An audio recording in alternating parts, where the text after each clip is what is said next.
If the 1960s had seen design celebrated and democratized, the 1970s would see it used as a way to escape harsh realities. Les années 70 marquent la fin de ce qu'on appelle les 30 glorieuses. Donc pour la toute première fois, on connaît une petite crise économique. On se rend compte qu'il va y avoir notamment une crise pétrolière. Réaction à ça, ce qui est intéressant, c'est que chaque fois qu'on vit une décennie un petit peu avec des problèmes un peu moroses, dans la mode et dans le design, on va au contraire faire quelque chose en réaction de très très fun. Et les années 70 vont être les années de l'exubérance et l'exagération, à tous les niveaux. On va voir par exemple, les cheveux qui avaient commencé à pousser chez les garçons dans les années 60 vont être très très longs dans les années 70.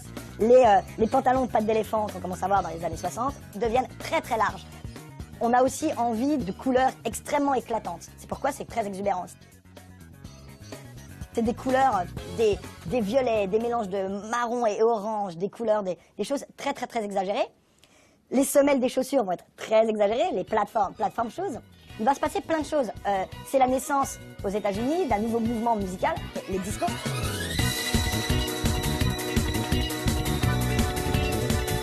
L'un des symboles des années 70, c'est la disco ball, la boule à facettes. Ça, c'est vraiment un symbole du design de là-bas. Other things happened in the 1970s. Well, it was the beginning of Ralph Lauren's business, the beginning of Giorgio Armani's business. These are utterly positive things. I mean, in the same way high design and furniture became democratized to an extent in the 1960s, in the 1970s, high fashion became democratized. Extraordinary things happened in architecture.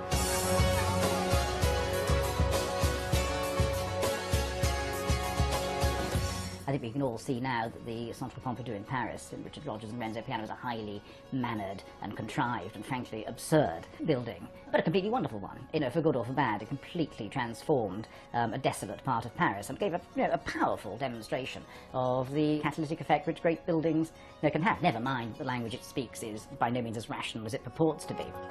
And of course, in London in the 1970s, the ultimate Corbusian dream was realised with the creation of the Barbican. It's probably the largest but a consistent city building which has happened in Europe ever.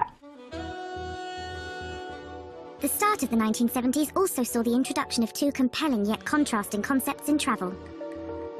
En design et en technologie, c'est l'exubérance parce que c'est aussi, on fait des choses complètement folles. Le Concorde, qui est l'avion le plus rapide qu'on ait eu de temps, où on faisait Paris-New York en 3h, 3h30. C'est assez étonnant. Ça, c'était les années 70, tout était possible.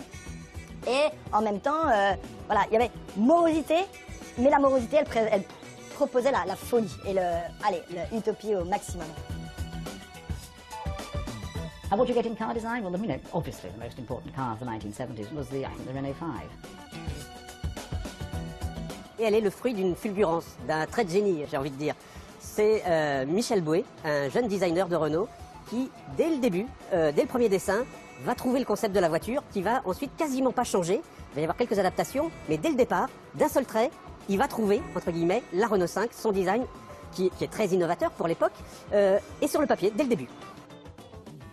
Et donc la Renault 5 qui va d'abord séduire les femmes, va ensuite séduire tout le monde, tous les jeunes.